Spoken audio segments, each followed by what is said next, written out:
Pakistan willy-nilly managed to create a smoke screen trying to tell the world that it had given a very befitting reply to India and that it was not affected at all, trying to go out with false pictures, etc. And somewhere trying to create a victory or an upper hand through a political narrative which was not actually visible on the ground, but it based it on falsehoods and misleading information and a lot of, a lot of bravado, which was which we knew is not true. But somewhere, some countries in the world might have taken it at face value. Thank you very much, Mitaji. At the very outset, let's be very clear. Victory is what, is generally defined by what the perceptions are all about. But in this context of Operation Sindoor, it was an asymmetric warfare. It wasn't a conventional war. First. Second, we have wanted to display what we always said, zero tolerance for terror. Yes. And it was specific against the terror. It wasn't against the enemy country, or we could call the neighbor. It wasn't against Pakistan. It wasn't against the people of Pakistan. It was against terror which emanated. The Prime Minister has stated in no uncertain terms, terror means the terrorists and the ones who are supporting those terrorists. Right. Everybody will be targeted and will not be left.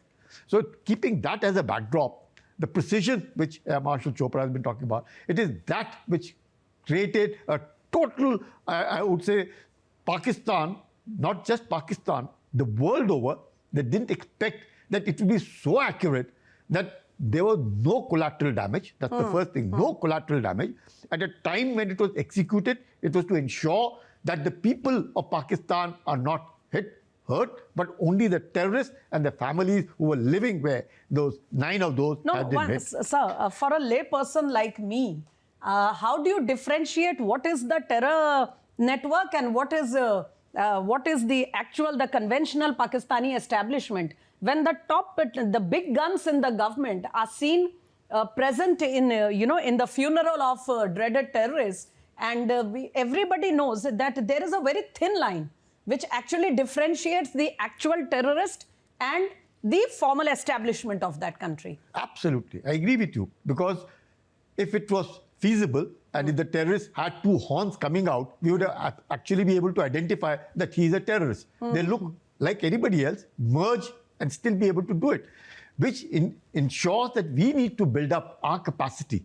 Our capacity building has to really go miles up and faster than their thinking. If we are using technology, so are they using technology. If we are doing surveillance, so are they doing surveillance. If we are doing cyber attacks, so are they doing cyber attacks. So they're matching for technologies and they're getting technologies. Like in this case, you saw how China was assisting Pakistan, how Turkey later came in to assist Pakistan. So there's a lot happening. If they're using drones, how to counter those drones, how to ensure that the drones don't do it. If they're using means, then how lasers can ensure and faster, how our existing weaponry could also go along and destroy the drones, the various Akash, how the radars would be able to do, how artificial intelligence could be utilized, how cyber warfare could be done, how robotics could be utilized, how information gathering needs to build up, how all the 3 services need to synergize and work together to ensure that we're able to hit the targets together.